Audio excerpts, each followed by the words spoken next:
Regardez ce portrait, c'est une femme, c'est un Picasso très célèbre. Il vaut 25 millions d'euros. Il a été retrouvé aux Pays-Bas il y a quelques semaines par un enquêteur 20 ans après avoir été volé sur le yacht d'un milliardaire à Antibes. Des milliers d'autres tableaux, des sculptures, des voitures de collection d'une valeur inestimable sont aujourd'hui introuvables.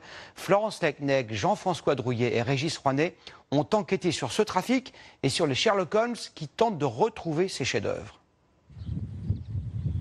La messe ne s'y dit plus qu'une fois par an, mais solide sur ses fondations depuis 9 siècles. L'église de Coublan pensait pouvoir couler des jours paisibles. Des envahisseurs sont entrés dans notre église et il ne reste plus rien. Car derrière cette porte fracturée, ce sont effectivement des murs vides. Des moutons de poussière libérés par le vol de 10 tableaux du chemin de croix. Vous en aviez sur chaque pilier. On peut voir encore des restes.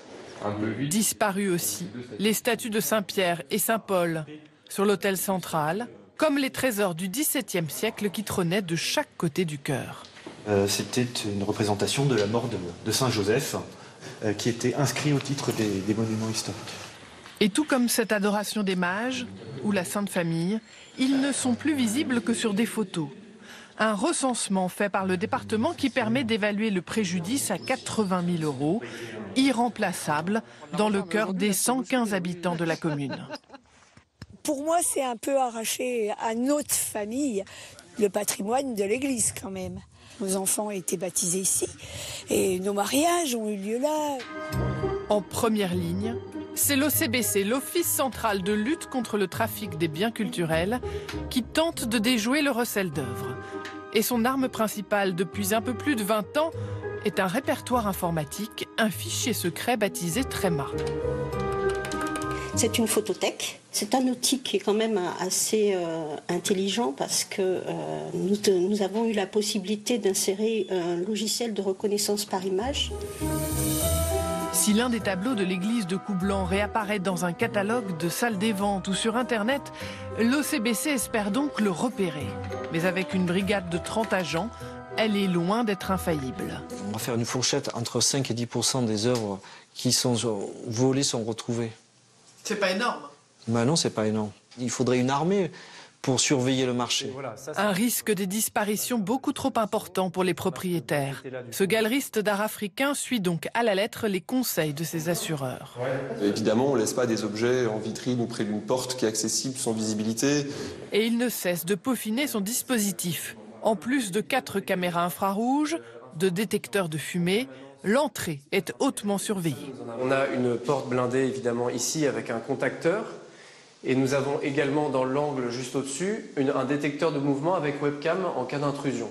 Mais à quelques heures de son vernissage, il redoute encore une négligence.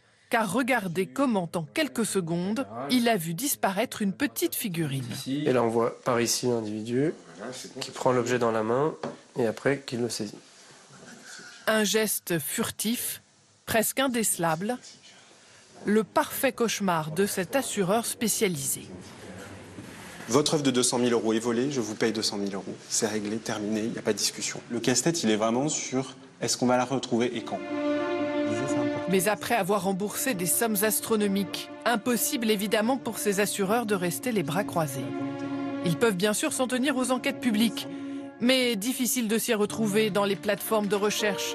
Rien qu'en France, en plus de Tréma, le site de la police, le ministère de la Culture ou les compagnies d'assurance disposent de leurs propres fichiers. Et à l'échelle internationale, Interpol, les carabinieri italiens ou le FBI ont aussi conçu leur propre outil, avec des informations qui ne sont pas toujours échangées ni croisées. Direction Londres, où des entreprises privées ont donc pris le relais, avec un business florissant. Cet avocat britannique a d'abord consenti à nous rencontrer dans la rue. Nous avons reçu tellement de menaces que nous ne filmons jamais dans nos bureaux. Le site de Christopher ressemble à un musée. Les œuvres qu'il recherche atteignent plusieurs millions et font l'objet de fiches très cinématographique, avec promesse de récompense pour qui dispose d'informations. Nous avons donc trouvé un salon pour prolonger la discussion autour de la plus célèbre voiture du monde. 12 millions de dollars, l'Aston Martin de James Bond dans Goldfinger, volée il y a 20 ans dans un hangar au sud de la Floride. Là, j'ai enfin reçu une très solide information sur la présence de la voiture dans une immense collection du Moyen-Orient. Et le collectionneur sait que nous savons. Alors on attend d'être contacté pour régler le problème discrètement, autour d'une table. Des accords dont personne ne tient à faire la publicité, sur des dossiers refermés depuis longtemps. Qu'on vole une orange ou un Degas, la loi française estime qu'après 6 ans, le vol est prescrit. Remarquable enquête, effectivement. C'est une profession